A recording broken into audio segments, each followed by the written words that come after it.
Have you ever wondered why a $10 million in revenue business might sell for $50 million, or it'll only sell for 5, or maybe not sell at all? The reason is because revenue doesn't drive the value of the business. What drives the value of the business is this squishy thing, which is the perception of value that the buyer has. So if you've ever wondered why there's such vast differences in value, you have to understand what buyers are actually looking for. The value of a business, here's key. If you're looking at selling your business or building the value in your business, it does not matter at all what you think it's worth or what it has been worth to you. It doesn't matter how great of a life it's given you. It doesn't matter how much money it's made you. None of those things really matter. All that matters, does the potential buyer or the money behind the buyer, do they perceive value in what you have? And this is where it takes kind of a tough stomach if you want to be successful in exiting your business well, is you have to accept that what buyers are looking for and what you've built may not be precisely the same thing. However, it's not a secret what most buyers are looking for. They're looking for value. They're looking for a business that's a good investment. And so let's look at some of the traits that comprise a good investment for your average buyer. Now, I typically look at about 8 or 9 different value drivers in a business. These are things that most buyers are looking for that put value into a business that will make them stand out, make them attractive, and make them look like, oh, this will be a good deal. I'll put money into that because I'll get it back fast enough that it'll make sense for me as an investment. Now, one of the primary things that a buyer is looking for is a lack of dependence on the owner. They want to know that you can take the owner out of the equation most of the time. There's times when they want an owner there, but most of the time they don't, and they'll pay less if the owner stays. But most of the time, they're looking for a business that doesn't require the owner to be there to operate. The reason is simple, is if the secret sauce for the business is in the owner's head and it can't operate without the owner, then there's a high risk associated with the business. And so many owners that I meet are proud of their role in the business, how they've built the business to the degree that their customers want to talk to them and connect to them and all of those kinds of things, how they understand providing the work, how they get out there and not afraid to get their hands dirty and all of that. And that's great when it's your own company. But it's not great when you're trying to sell it, because all of those things communicate risk to a potential buyer because they want to know, that's fine that it worked for you, but will it work for me as the new buyer? And it will only work for me is if it doesn't require you as the seller to be there. So that's one of the very first things you want to work on and really get right is the ability for the business to build the business to be able to operate without your presence. This is a tough thing, and it's often an ego question on the part of the seller because it's challenging. Like, who am I if the business doesn't need me? And I'll let you wrestle that out with your counselor. But for right now, you just need to understand that this is true. The second thing that's helpful, and there's, as I said, there's 8 or 9, and I'm just going to introduce 3 right now, 3 of the big ones, is it's helpful if your business has predictable revenue streams. This doesn't mean you've made money over the last 15 years. It means that you can predictably look into the future and know that this business will continue to make money. This primarily happens through a lot of SaaS companies, software type companies or online companies. If they have subscriptions, for example, and there's brick and mortar businesses that have subscription businesses as well. But if you know that there's $100,000 a month coming into your business through subscriptions, then there's a high likelihood that much or most or all of that will continue to go on even after the business is sold. And that allows the buyer a sense of relief that, okay, if things change, if people feel nervous, there's at least contracted subscriptions and money is likely to continue to come in. Contracted money is likely to come in. The other side of this is, like, for example, many of my clients are in construction, is as if you have a backlog that goes out for the year or the next 2 years or 3 years. And people can see that if you buy this company and you're also able to buy that backlog that comes with the company, then you've got work. Now, you're not going to be able to get the full value of it, but you've got work that you'll be able to perform, and you've got revenue that'll come in. That gives confidence to buyers. And in fact, some buyers specifically look for companies with backlog or subscriptions. Now, here's the key point to all of these. This doesn't mean, hey, we've always made X amount per year, and so we expect these customers to keep coming back. That's fine. That's good. That's better than not having it. But it's not the same thing as having contracted or obligated revenue that's going to come in. And that's the difference, is you want to begin to build this contracted revenue. So what you want to think about is, some of you are in businesses that already naturally have that as part of your business model, where you contract revenue out into the future, where you have something that's like a subscription or a subscription itself. If you don't have that, you want to begin to think about, are there ways that I can begin to sell a service or sell a product that has that contracted reoccurring purchase that happens as part of this? Service agreements can be examples of this. Replenishing things. There's a good example of a very, very profitable florist business that has subscriptions. It's a subscription model, but they replenish the flowers at chiropractors' offices and whoever else wants their flowers. But that's just baked into the business model, are these contracts to keep providing this product on a weekly basis.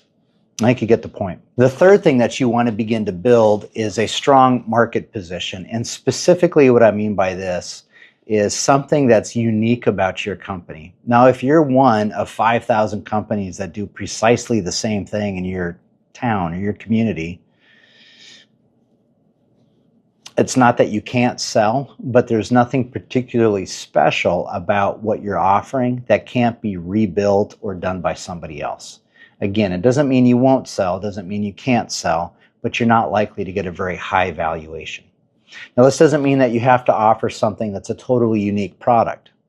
But what you can do is have built a different kind of relationship with your customers, or you go about how you offer your product in a different way, or you've built a reputation that drives inbound leads as opposed to you having to do a lot of heavy marketing, or you have a way of providing your service which makes you stand out and makes you unique, or it makes you more profitable. I had a client that was a drilling company, and they had invented, not even really thinking about it, they're trying to solve a problem internally, but they invented a drill head that allowed them to drill about 20-25% faster than anyone else.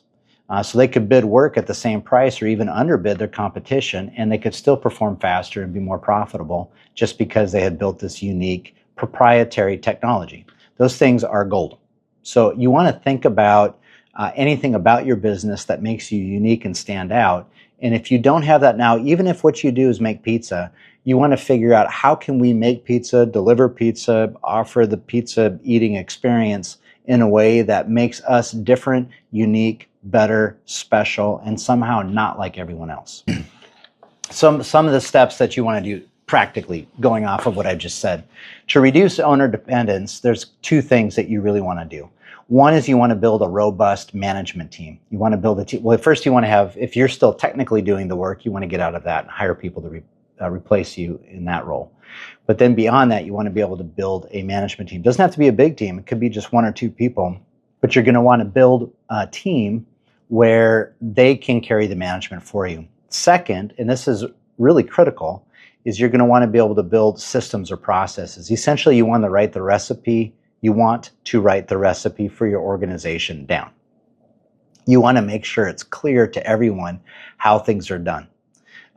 If you don't have the recipe, so to speak, for your organization written down, a buyer will look at your company and recognize this is all in your head. And if something were to happen to you, before we get that out of your head and we learn what you know, we're going to be stuck. We're either going to have to reinvent the wheel, which in that case, we might as well start our own business, or we're going to lose the business altogether. And so what you want to do is start writing down these recipes, these policies, these procedures, designing the systems so that the organization runs well without you having to be there directing it, or without key team members having to do that. This is why you may have a local neighborhood favorite or community favorite restaurants, the hot spots, always packed, always crowded, and oftentimes that restaurant will not sell or not sell for much. In fact, in my city, one of the most well-known restaurants in town wasn't able to find a buyer and just shut down. This is after, even though they had been around, very successful for decades. And the reason is everything was in the owner's heads. Now, on the other hand, the McDonald's down the street will sell all day long and be very valuable. And that's because it's a business in a box. Everything has systems. All the recipes are written out. It's all programmed, so 15-year-olds can run it. And so you want to think about that. You may not want to run a McDonald's. You may not want to own that, or maybe you do. If you do, you're buying those systems and processes. If you're building anything else and you want to sell it, you have to, my encouragement to you is to write those out. Second, as I mentioned earlier, you want to actively begin finding ways to build reoccurring revenue. So if you can do things, anything that you can do to give a buyer confidence that this year when they buy you, next year money's still contractually required to come in, then they're more likely to be willing to work with you in terms of your terms and in terms of your price, because the risk in buying the business has gone way down. If they think that when we buy your business, we're going to have to go out and figure out how to make money and bring in customers, that doesn't mean that they won't be interested, but it becomes less attractive for, I think, obvious reasons. And so you just want to think about that. Your ability to pre-sell businesses and product, or business and product and services into the future, you can sell a percentage of that and it makes your business far more attractive. And then the last part is, as I mentioned, building the competitive advantages or market distinctions that really make you stand out. A lot of this is through intellectual property, but a lot of it can just be through things that are uniquely the way you do them, that are uniquely attractive or valuable to customers. If you can do that and you can teach the new owner how to replicate that unique special thing that you have that makes you stand out, then that's valuable and that will make you more attractive. Especially if you're in the space like a commodity type space where you're all selling the same thing. My very first business was a coffee shop. And so coffee is a commodity. It's the second highest traded commodity in the world after petroleum. And so if you want to be successful in the coffee space, you can't just sell coffee. You have to offer something that's a little bit different, a little bit distinctive. And if you really want to be successful. And so that may simply be location. You're more convenient to get to than other folks. Or it might be that you offer certain drinks that other people don't offer. Or it may be that your staff is friendlier. Or you don't mind if people sit and use the internet for 4 hours. Whatever the thing is that there is about you, coffee itself is not distinctive. And so it's going to have to be something else, something that connects to the coffee that's a little bit different, or to the experience of consuming the coffee. Hopefully that makes sense. Hopefully that helps. But those are the reasons, or some of the reasons, why a $10 million or any $1 million business can sometimes sell for many multiples, whereas other ones won't. And it's those kinds of differences that make the difference to potential buyers. If this is interesting to you or helpful, please press the like button, subscribe for more content like this, and I'd love to hear your comments down below.